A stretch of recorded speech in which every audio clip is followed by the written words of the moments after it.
मराठा योद्धा मनोजदादा जरांगे पाटील यांच्या नेतृत्वात 13 जुलै 2024 रोजी होणाऱ्या मराठा आरक्षण संदर्भात महारेली क्रांती चौक छत्रपती संभाजीनगर जिल्ह्यामध्ये शहर व सर्व तालुक्यांमध्ये जनजागृती 288 लढवा अनेक एकत्रित करून 288 लढवले जातील आणि जर ते म्हणले करेक्ट कार्यक्रम करा तर उजुगाचा जसं खासदारकीला करेक्ट कार्यक्रम केला तसा आमदारकीला सुद्धा करेक्ट कार्यक्रम करून टाकू। लढा 40 वर्षापासून चालू आहे। स्वर्गस्थ अण्णासाहेब पाटलांपासून त्यावेळेला जर आम्हाला आरक्षण भेटलं असतं तर आमचे लाखो पोरं हे शिक्षण शिकले असते, नोकऱ्यात गेले असते, तर आम्हाला ही वेळ आली नसती। पण ती आता सध्या आलेली आहे आणि आमचा एकच लढवय्या सैनिक आमचा मराठ्यांचा ढाण्यावाग संघर्ष योद्धा मराठा योद्धा मनोज जरांगे पाटील लढतोय आणि आम्ही सर्वांना एकच शांततेचं आवाहन करतोय। कुणाशी वाद घालायचा नाही, सगळे जाती धर्माचे बांधव आपल्या सोबत आहे। फक्त तुम्ही जरांगे पाटलाच्या पाठीशी राहा, जरांगे पाटील सांगतील त्या पद्धतीने करा। जरांगे पाटील म्हणतात वैजापूरच्या रणरागिणी जनक्रांती सेनेचे अध्यक्ष अर्चनाताई अजय पाटील साळुंके यांनी 2 शब्दात त्यांचे मनोगत व्यक्त केले। जय शिवराय। मी अर्चना अजय पाटील साळुंके। गेल्या अनेक दिवसापासून मराठ्यांचा लढा सुरू आहे, त्यासाठी अनेक मराठ्यांचे योद्धे आपण गमावलेले आहेत, अनेकांनी या लढ्यासाठी बलिदान दिलेलं आहे आणि जे मराठ्यांची क्रांती सुरू आहे मनोज जरांगे पाटील यांनी हा लढा अंतिम टप्प्यात आणून ठेवलेला आहे। म्हणून तुम्ही आम्ही सर्वांनी त्यांना साथ देणं फार गरजेचं आहे। इतर समाजातील लोक सुद्धा खंबीरपणे आपल्या पाठीमागे आहे, मनोज जरांगे पाटलांच्या पाठीमागे आहे।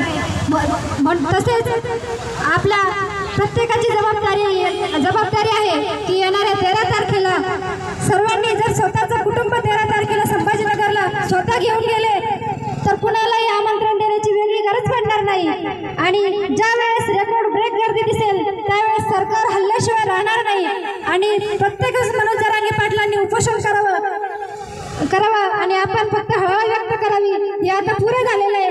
म्हणून आता हा चालू असलेला आहे सरकारने जे मराठ्यांना झुलवून ठेवला 40-45 वर्षापासून हा जो खेळ चालवला आहे सरकारने हा कुठेतरी बंद करायचा आहे।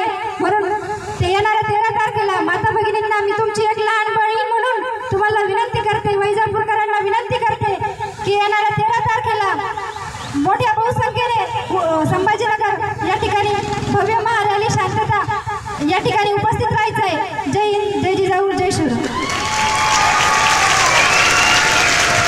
या ठिकाणी ज्यांनी टावरवरती उपोषण केलं असे आमचे मित्र सुधाकरजी पाटील या ठिकाणी शिंदे फुलंब्रीकर हे या ठिकाणी आपलं मार्गदर्शन या ठिकाणी करतात।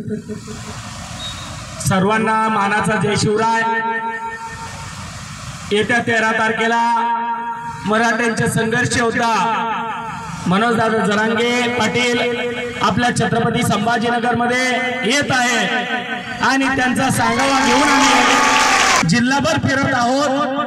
आपल्याला सर्व समाज बांधवांना विनंती आहे की येणाऱ्या 13 तारखेला लाखोच्या संख्येने आपण यावं।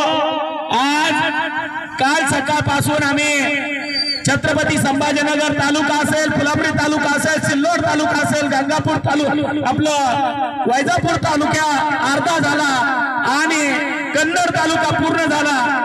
कन्नड तालुक्याचे भूमिपुत्र अशोक पाटील पवार, या वैजापूरचे भूमिपुत्र अजय पाटील साळुंके आणि मराठा योद्धा जरांगे पाटील यांचे खंदे समर्थक हवळे पाटील हे या ठिकाणी आपल्याला पाटलाचा सांगावा घेऊन आलेले आहे। तरी आपण येत्या 13 तारखेला सर्व समाज बांधव लाखोच्या संख्येने यावं अशी आपणास विनंती करतो। जय जिजाऊ, जय शिवराय। या ठिकाणी अशोकजी पवार डॉक्टर साहेब यांना विनंती आहे की आपण या ठिकाणी मार्गदर्शन करावं। सर्वांना जय जिजाऊ, जय शिवराय।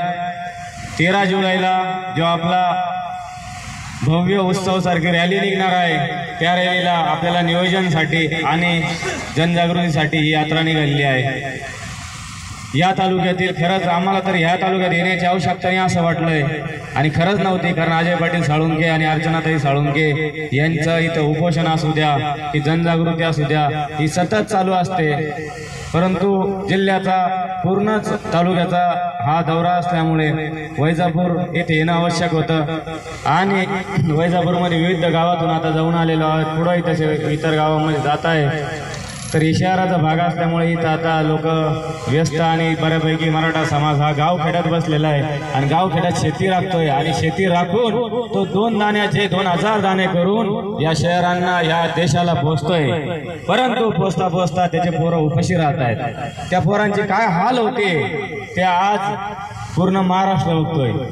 वर्षभरात 350 लोकांनी आत्महत्या केलेली ही काही घोषणाची बाब नाही आहे, ही आधुनिक शिकलेल्या समाजासाठी सर्वात मोठी लाज वाटण्यासारखी गोष्ट आहे की 350 लोक फक्त आरक्षण भेटावं यासाठी आत्महत्या करतायत। आणि जर ही लाज या समाजाला वाटत नसेल तर मग आपण ही लाज न बाळगता आपलं आरक्षण हक्काने मिळवायचंय आणि त्यासाठी शिकलेले सवरलेले आमच्यासारखे तरुण या आंदोलनात कुदून पहिल्या दिवसापासून ही मागणी करताय की आम्हाला आरक्षण पाहिजे आणि घेणार।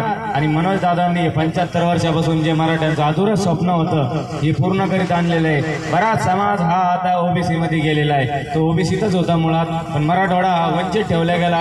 बाकीच्या उर्वरित महाराष्ट्रात बऱ्यापैकी समाजांना ओबीसी मध्ये सामावून घेतलं होतं, परंतु मराठवाडा घेतानीच ज्या मराठवाड्याने देशामध्ये 550 संस्थान होते भारत स्वतंत्र झाल्यानंतर, अनेक संस्थानं भारतात स्वतंत्र होताना त्यांनी विविध अटी टाकल्या, आम्हाला हे पाहिजे, आम्हाला ते पाहिजे, आम्हाला हे पाहिजे। काश्मीरचं सुद्धा उदाहरण त्यांनी किती काय मागून घेतलं, विविध राज्यांनी मागून घेतलं, पण मराठवाडा हा असा मराठ्यांची राजधानी होती की आम्ही विनाअट सांगितलं की आम्हाला काही नको, आम्ही विनाअट तुमच्या देतो। भारतामध्ये आपण सामील झालो आणि त्याचे फळ आजपर्यंत मराठ्यांना दिले जात आहे की आरक्षणापासून हक्कापासून वंचित ठेवले जात आहे।